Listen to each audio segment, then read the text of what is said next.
bersyukur kita bisa tiba di puncak perayaan Natal kita hari ini, dan mungkin agak lelah ya mengikuti Natal demi Natal. Namun marilah kita dengan sekuat tenaga ya memberikan seluruh hidup kita untuk benar-benar menentukan perjumpaan pribadi dengan Tuhan. Amin Bapak Ibu. Selamat datang bagi Bapak Ibu yang baru pertama kali datang. Dan puji Tuhan, langsung saja kita mau membaca firman, namun jangan terpengaruh dengan aroma yang ada di belakang ya. Jangan terpengaruh. Puji Tuhan, Yohanes 1 ayat 1 dan 14. Mudah-mudahan ayat ini Bapak Ibu belum merasa bosan, karena ini adalah firman Tuhan ya. Mari kita baca bersama-sama 2-3 ya. Pada mulanya adalah firman, firman itu bersama-sama dengan Allah, dan firman itu adalah Allah. Firman itu telah menjadi manusia dan dia di antara kita, dan kita telah melihat kemuliaannya, yaitu kemuliaan yang diberikan kepadanya sebagai anak tunggal Bapa, penuh kasih karunia dan kebenaran. Haleluya. Nah, ini adalah firman Tuhan yang disampaikan oleh Rasul Yohanes, di mana dia tidak ingin menyampaikan pesan Tuhan secara umum seperti yang disampaikan oleh Matius, Markus, dan Lukas.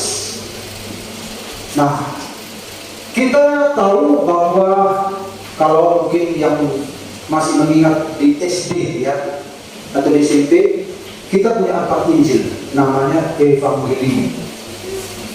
Evangelium itu Matius, Markus, Lukas, Yohanes.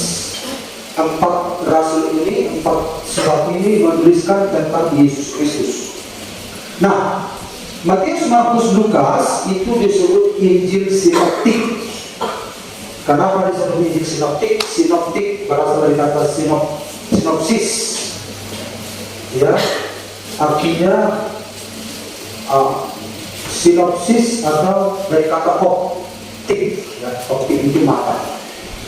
Artinya ketika Injil ini melihat Yesus dari sisi yang sama. Dari mana dia lahir, dia bertumbuh, dia mati, dia bangkit dengan kesopanan. Nah, sementara Injil Yohanes beda, walaupun Evangelium namanya, tapi beda khusus Yohanes. Dia tidak sama melihat sisinya Yesus, tetapi dia otomatis langsung seolah-olah dia tidak sabar ingin memberitahukan siapa Yesus itu. Dan Yohanes 1 ayat 1 dia mengatakan, pada mulanya adalah firman. Firman itu bersama-sama dengan Allah, dan firman itu adalah Allah. Firman itu telah menjadi manusia. Jadi dia langsung ingin memberitahukan siapa Yesus itu. Yesus itu adalah firman Allah menjadi manusia. Makanya khusus Yohanes 1 ayat 1 adalah ayat yang seringkali dibahas oleh para pendeta ya. Karena ayat ini mengikatkan siapa Yesus itu sungguh. Nah, dari ayat ini, dari tema ini, kita sudah melihat banyak sekali khotbah. Baik hari Minggu yang lalu, baik tadi malam, kami yang lalu kita sudah dengar khotbah sumber ayat yang sama dengan judul apa judulnya ya?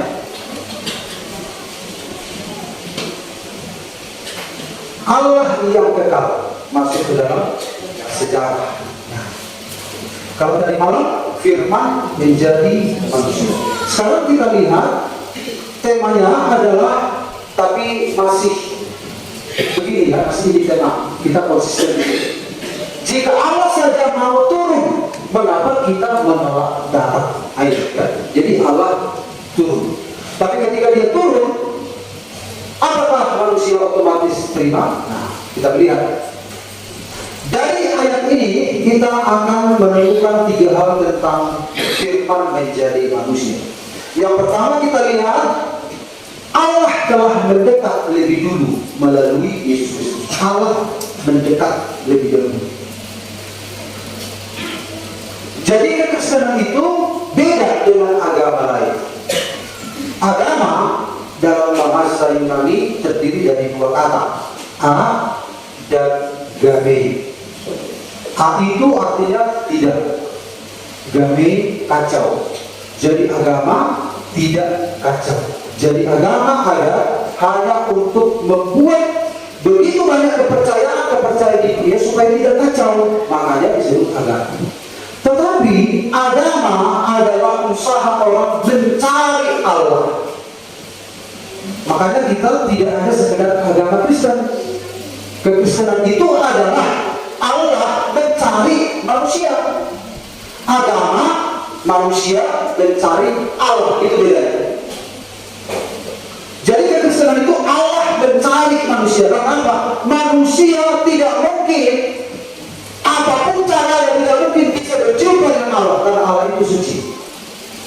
Manusia sudah berdosa.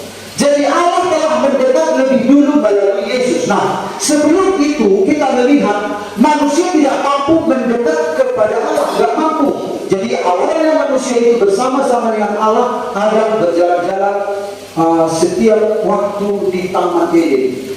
Allah menampakkan diri. Jadi setiap Allah yang menampakkan diri itu adalah firman, ya. Jadi Bapa tidak pernah menampakkan diri kapanpun. Jadi Allah supaya terlihat lewat firman. Jadi setiap Allah menampakkan diri dalam perjanjian lama, itulah firman. Nah, firman yang menampakkan diri dalam perjanjian lama disebut teofani, artinya Allah menampakkan diri dalam wujud manusia. Ketika dia menjadi manusia, disebut inkarnasi. Allah berinkarnasi, Allah menjadi manusia dari jelma. In artinya ke dalam, karni artinya daging, ke dalam daging. Makanya dari kata karni itu muncul karnivora, yaitu pemakan daging. Karni, ya. Jadi inkarnasi artinya Allah menjadi manusia. Tetapi dalam perjanjian lama, teofani, Allah menampakkan diri dalam rupa manusia. Dalam perjanjian baru, Allah menjadi manusia, itu bedanya. Jadi setiap Allah menampakkan diri dalam perjanjian lama berteofani, itulah firman. Baik kepada Adam, baik kepada Abraham. Minggu kemarin kita sudah dengar firman Tuhan bagaimana Abraham berjumpa dengan Tuhan dalam wujud manusia. Tapi dia belum berinkarnasi. Nah, kalau ini kita lihat, manusia tidak mampu mendekat kepada Allah dan Allah itu suci. Manusia itu telah jauh dari Tuhan. Yesaya 59 ayat 2. Tetapi yang merupakan pemisah antara kamu dan Allahmu ialah segala kejahatan. Dan yang membuat dia menyembunyikan diri terhadap kamu sehingga ia tidak mendengar ialah segala dosamu. Jadi manusia itu telah berbuat dosa. Dia jauh dari Tuhan, terpisah dari Tuhan. Terpisah. Apa yang membuat dosa? Dosa apa artinya? Meleceh. Dosa itu dalam bahasa aslinya hamartia. Hamartia artinya meleceh. Jadi ini sebuah titik, kalau kita panah tidak pernah tepat sasaran. Karena apa? Manusia sudah bermasalah. Sebelum manusia jadi berdosa, tepat sasaran. Nah, Bapak Ibu pernah melihat orang yang sedang terlibat narkoba, sedang fly, sedang yang terinvestasi, sedang sakau istilahnya. Nah, Bapak Ibu ada yang pernah melihat orang yang sakau? Atau tahu artinya sakau? Yang pernah mengalami? Tahu artinya sakau? Atau paling tidak artinya dia sedang sedang pencarian. Kalau tidak disuntik atau masuk ekstasi, dia sakau gitu, apa sudah fly. Nah, bagi orang yang sakau ini, makanya bahaya kalau terlibat narkoba, ya. Narkoba itu narkotik dan obat-obat terlarang, ya. Jadi ini masalah sedikit. Makanya bahaya Bapak Ibu orang terlibat narkoba. Makanya harus kita jaga anak kita doakan. Kalau kita lihat di Amerika, di pintu-pintu, di California, di kota-kota di Amerika itu banyak yang kayak zombie orang-orang berjalan, baring, duduk, jalan-jalan itu kayak nggak manusia. Sementara orang lewat saja begitu sudah tingkat bahaya kayak zombie, nggak benar lagi. Nah kalau sedang sakau itu, kalau melihat orang dia hanya bisa fokus beberapa detik. Misalnya saya lihat Pak Reno, saya bisa bertahan 5 detik saya lihat sini. Tapi lewat 5 detik dia sudah berubah.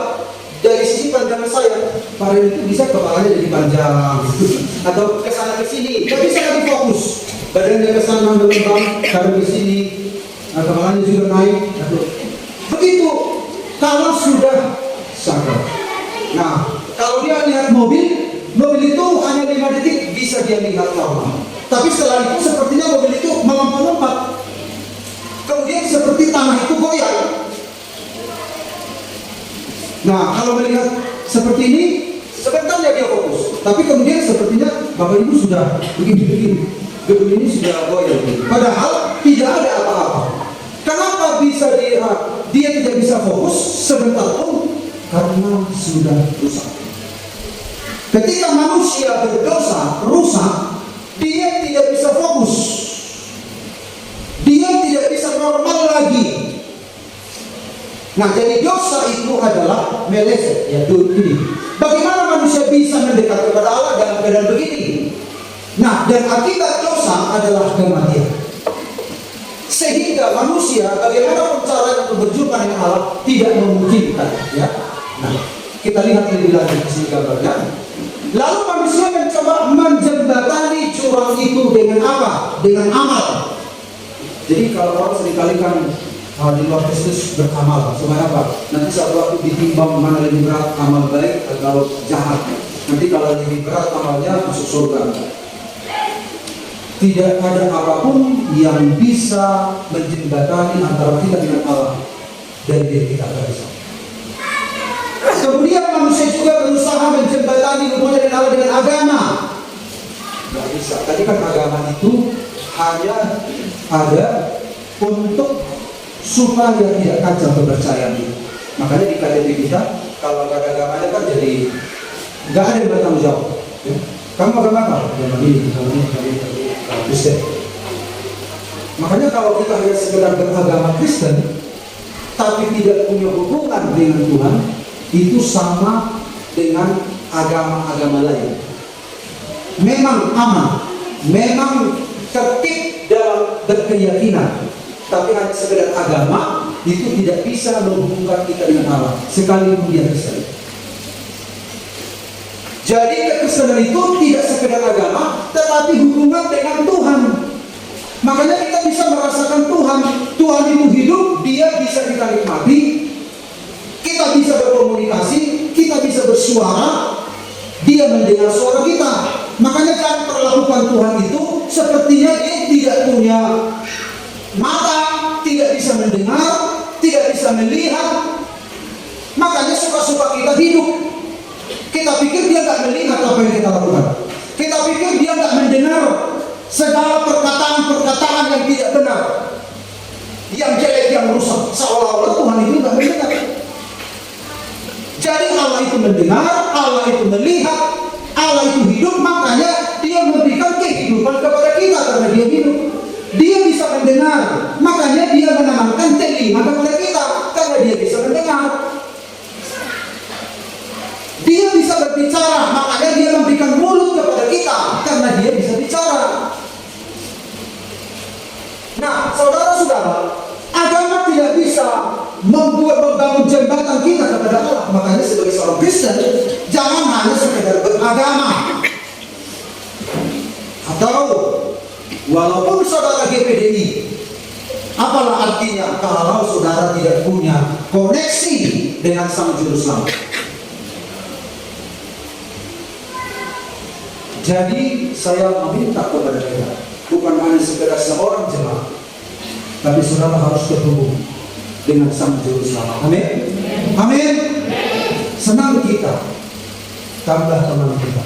Tetapi lebih daripada itu, saudara harus mengenal Tuhan.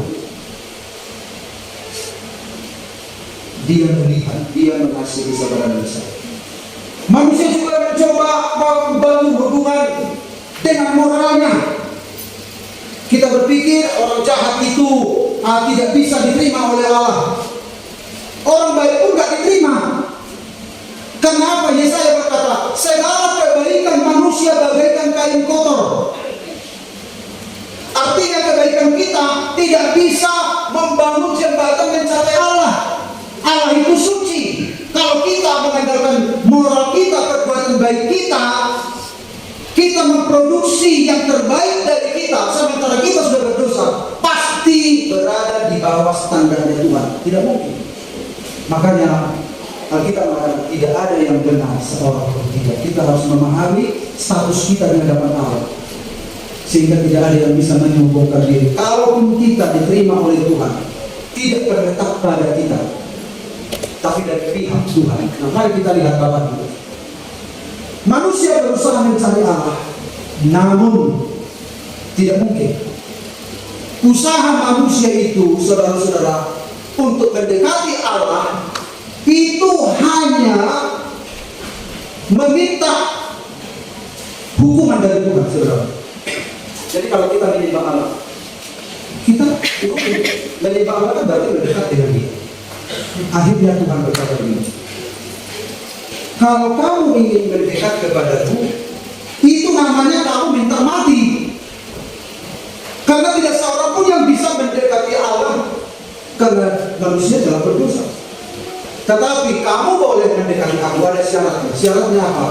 Kamu harus mempersembahkan korban. Artinya dosamu harus diletakkan di atas korban itu, sehingga kamu bebas. Murkaku turun ke atas korban itu supaya kamu bebas. Kalau kamu ingin mendekat kepadaku tanpa korban, kamu minta mati ya, begitu kira-kira. Artinya Tuhan mengizinkan manusia menjumpai Allah, tetapi syaratnya harus ada korban. Jadi dosanya Habel, dosa manusia ditimpakan kepada korban. Akhirnya murka Allah turun atas korban dan Habel diterima. Selalu ada korban dalam perjanjian lama, dalam zaman Nuh, dalam zaman Abraham, dalam zaman Israel. Ketika orang Israel keluar dari tanah Mesir, harus ada tanda darah di pintu mereka. Artinya adalah harus ada korban. Kalau nggak ada, kamu mati. Pada akhirnya apa yang terjadi, saudara-saudara? Allah tidak berjalan, Dia hadir di tengah manusia. Akhirnya Dia datang. Itulah Yesus Kristus. Allah datang karena manusia mencoba untuk datang tidak bisa, walaupun ada korban. Sampai datang korban sekali untuk selamanya, yaitu anak domba Allah. Dialah yang memikul segala dosa kita. Kita bisa menghadap Allah, tetapi harus ada korban, yaitu korban Yesus Kristus. Makanya sejak Yesus datang, tidak ada lagi korban. Makanya di mana-mana perayaan Kristen tidak ada korban. Agama lain kan ada korban. Masih ada korban domba, korban kambing. Tapi sejak Yesus datang, segala korban sudah berhenti, karena Yesuslah anak domba Allah yang memikul segala dosa. Allah tidak berjalan, Dia hadir dengan manusia. Dia adalah Immanuel. Dulu Dia adalah Allah yang jauh, transenden. Transenden artinya jauh, tidak bisa dijangkau. Karena tidak bisa dijangkau, semalam kita dengar firman Tuhan, manusia mengarang Allah itu apa? Siapa Allah itu? Manusia mengkonsep Allah itu begini, Allah itu begini, Allah itu begini. Sampai Yesus datang, Dialah yang menceritakan dengan tepat dan benar siapa Allah yang sesungguhnya. Kalau Yesus tidak datang, kita tidak mungkin mengenal Allah yang benar. Akulah jalan, kebenaran dan hidup. Tidak ada seorang pun yang sampai kepada Bapa kalau tidak melalui Allah. Kalau ada orang ingin sampai kepada Allah tanpa melalui Yesus, kemungkinan besar tidak sampai. Dan kalau mereka berkata sampai, tanpa Yesus kami sampainya ke surga. Dan kalau memang mereka berkata sampai ke surga, kemungkinan besar itu bukan surga yang dimaksud oleh Yesus. Jadi surga yang benar hanyalah yang disampaikan oleh Yesus Kristus. Allah tidak berjarak, Ia hadir, transenden, yaitu Allah yang tidak bisa dijangkau. Tetapi Allah yang transenden itu datang, imanen. Dari kata imanen muncul kata Immanuel, artinya Allah bisa dijangkau. Makanya Rasul Yohanes 1 dikatakan di sana, apa yang telah kami dengar dengan telinga kami, apa yang telah kami lihat dengan mata kami, apa yang telah kami raba dengan tangan kami tentang firman hidup itu, itulah yang kami beritakan kepadamu. Artinya Allah yang tidak terlihat menjadi manusia, dan Yohanes bisa meraba benar-benar dia real, benar-benar dia hidup, benar-benar dia nyata. Jadi Allah yang nyata adalah Yesus Kristus. Amin Bapak Ibu. Amin. Itu ditulis dalam Alkitab. Dan andai kata Alkitab belum sempat kita baca untuk mengetahui kisah kedatangan Yesus Kristus, sejarah bangsa-bangsa juga menulis. Bangsa-bangsa yang menjajah Israel banyak sekali. Dan raja-raja di sekitar Israel punya catatan kerajaan. Catatan kerajaan memberitahukan, pernah ada seorang yang bernama Yesus hidup di Yudea. Dia tidak berdosa, dia disalibkan untuk bangsanya, padahal dia tidak tahu. Sejarah raja-raja punya catatan itu. Raja-raja semua punya catatan pada ini. Tetapi kita percaya bukan karena catatan kerajaan ini, tetapi karena Alkitab yang mengatakan, dan untuk itulah murid-murid berani mati untuk itu. Allah tidak berjarak, Dia ada di tengah kita. Dan manusia tidak mampu naik ke bawah. Keselamatan adalah inisiatif Allah, bukan manusia. Manusia tidak mampu naik ke bawah. Keselamatan inisiatif Allah, bukan inisiatif kita. Karena seberapa pun usaha kita berinisiatif, kita nggak bisa. Tapi puji Tuhan, Allah datang mencari saudara kita. Di Taman Eden ada bersama-sama kita. Tapi karena ada dosa, maka satu waktu bagi sejuk, datanglah Tuhan berjalan-jalan. Tuhan mencari Adam, di mana engkau? Kenapa pada waktu itu Allah mencari? Karena manusia sudah bermasalah. Adam bersembunyi di balik pohon. Kenapa orang bersembunyi? Karena malu. Kenapa orang bersembunyi? Takut kepada Allah. Kenapa orang bersembunyi? Karena dosa. Dosa membuat kita takut. Dosa membuat kita malu. Dosa membuat kita tidak bisa berani menghampiri Allah. Tetapi Natal memberitahukan kepada kita, Allah datang mencari kita. Dia ada, Dia mengunjungi kita, Dia mencari kita, Dia memanggil kita, Dia memanggil namamu. Di mana engkau? Di mana engkau? Allah yang datang. Allah yang datang mencari saudara. Dia mengasihi kita. Yohanes 3:16. Karena begitu besar kasih Allah akan dunia ini, sehingga Ia mengaruniakan anaknya yang tunggal, supaya barang siapa yang percaya kepadanya tidak binasa, melainkan beroleh hidup kekal. Dia mencari saudara, karena manusia tidak mampu naik kepada Allah. Tidak ada seorang pun yang telah naik ke surga selain daripada Dia yang telah turun dari surga, yaitu anak manusia. Tidak seorang pun, tidak seorang pun, tidak seorang pun. Pernah kita dengar tema khotbah, tidak seorang pun. Tidak seorang pun yang pernah ke surga selain daripada Dia yang turun. Jadi kalau ada orang ingin membawa seseorang ke surga tanpa Yesus, pastilah bukan surga yang dimaksud oleh Yesus.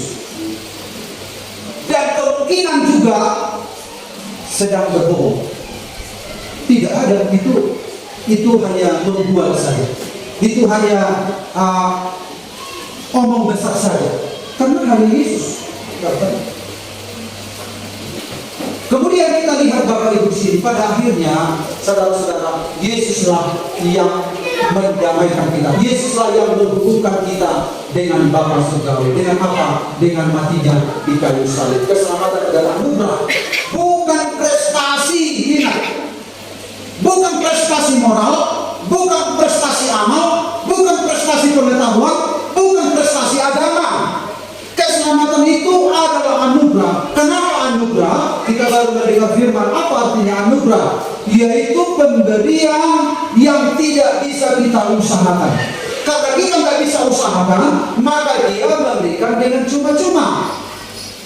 Keselamatan itu gratis, tanpa syarat. Kenapa diberikan gratis? Bukan karena murah, tetapi karena terlalu mahal. Tidak bisa kita bayar dengan apapun. Makanya diberikan dengan gratis. Tetapi gratis ini begitu mahal. Alkitab mengatakan, kamu telah ditebus dengan darah yang mahal. Kita nggak bisa membayar dengan amal, dengan perbuatan baik, dengan kepintaran, nggak bisa. Karena tidak bisa, maka diberikan dengan gratis. Tapi yang gratis ini bukan murahan. Banyak anak Tuhan ketika mereka menerima anugerah yang gratis, maka mereka anggap itu murah. Makanya banyak orang Kristen tidak serius itu. Mereka hanya agama. Makanya saya katakan lagi, jangan hanya Kristen. Memang kita agama Kristen, tapi jangan agama.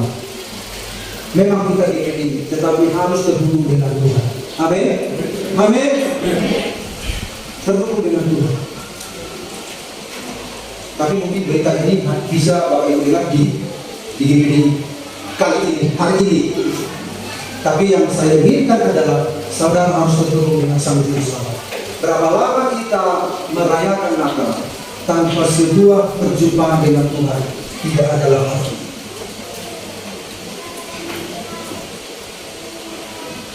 Dia memberikan keselamatan. Makanya nyanyian kita, bukan karena kebaikanmu, bukan karena fasilitasmu, bukan karena kecakapanmu, kau dipanggil, kau dipanggil. Lanjut. Tenang, makannya sudah di belakang.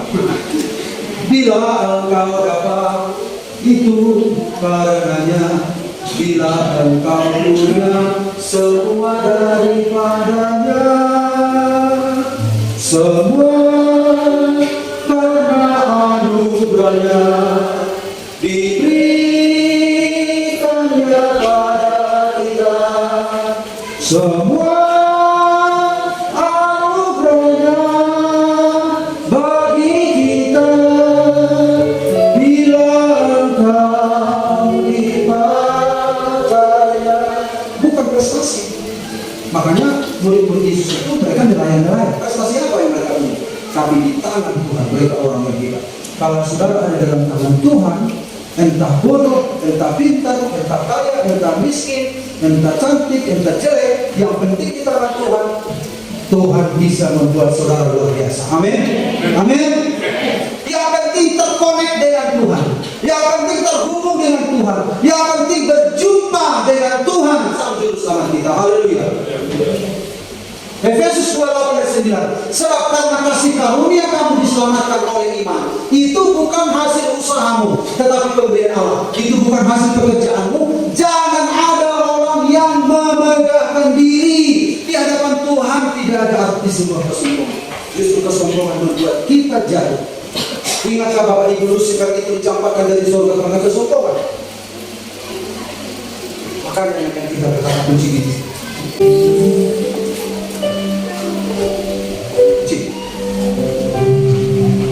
Harapan hadiratmu ya Bapa, ku datang dengan penuh kerinduan di hadapan hadiratmu ya Bapa, segala keangkuhanku hilang.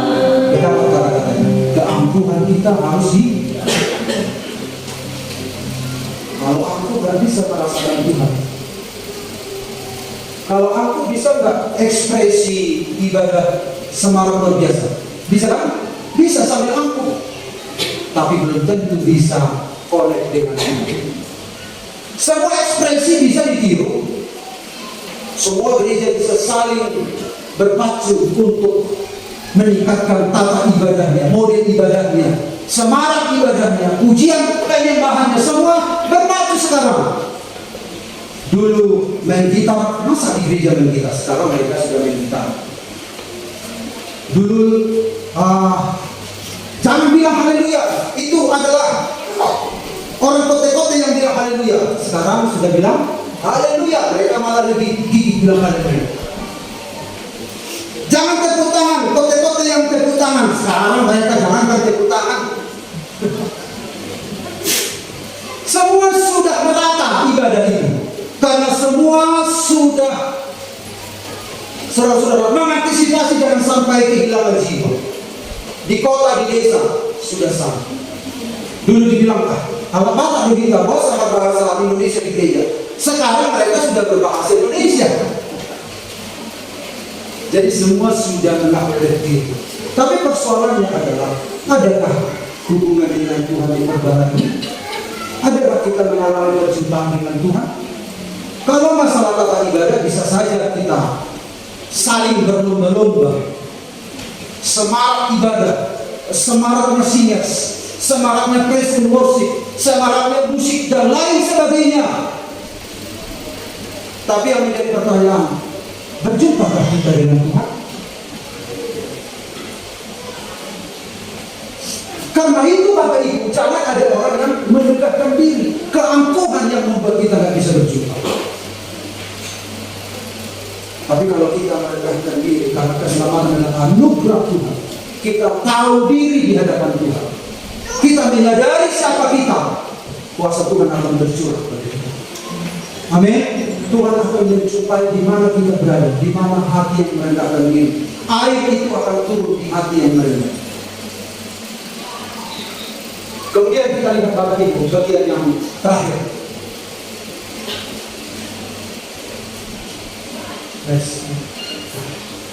Bagian yang terakhir adalah respon kita menentukan makna Natal bagi hidup kita. Berapa banyak kita merayakan Natal? Kalau respon tidak ada, maka perayaan juga Natal.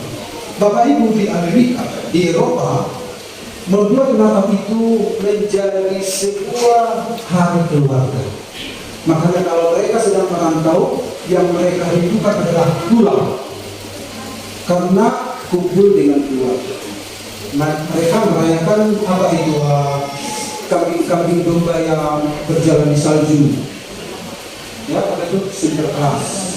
Mereka ada kado di bumi, tapi tidak menyinggung tentang Yesus jadi manusia.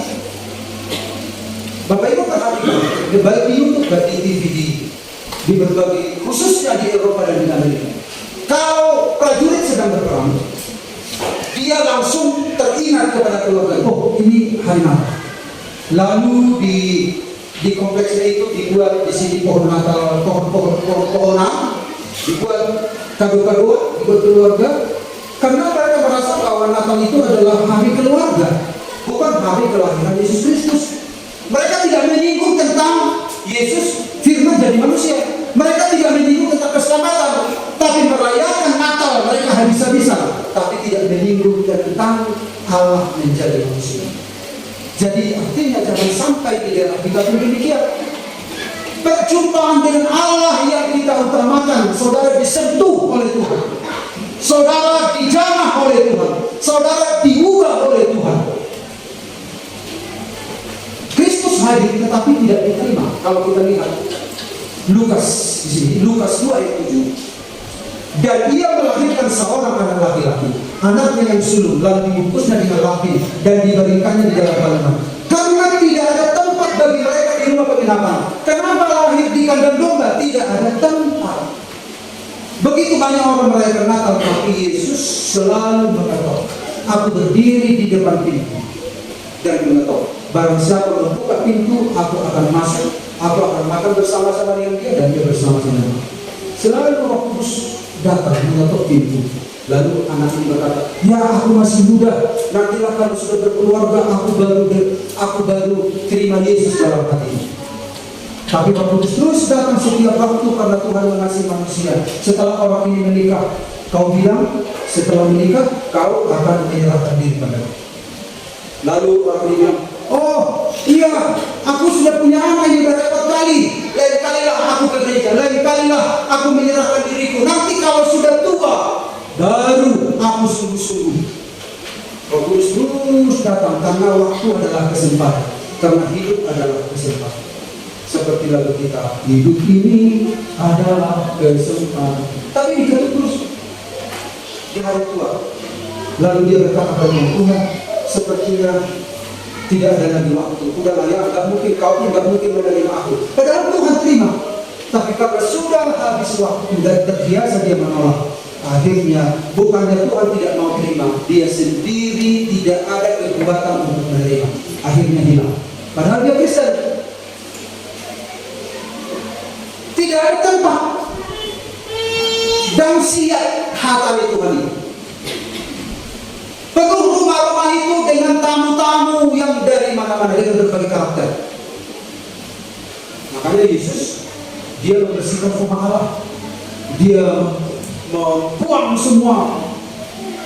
Ada yang jual merpati, ada berubah uang. Dia marah karena rumah Tuhan jadi sarang penyamar. Padahal tubuh kita adalah baik. Yang terakhir, Natal bermakna ketika Kristus disambut secara pribadi.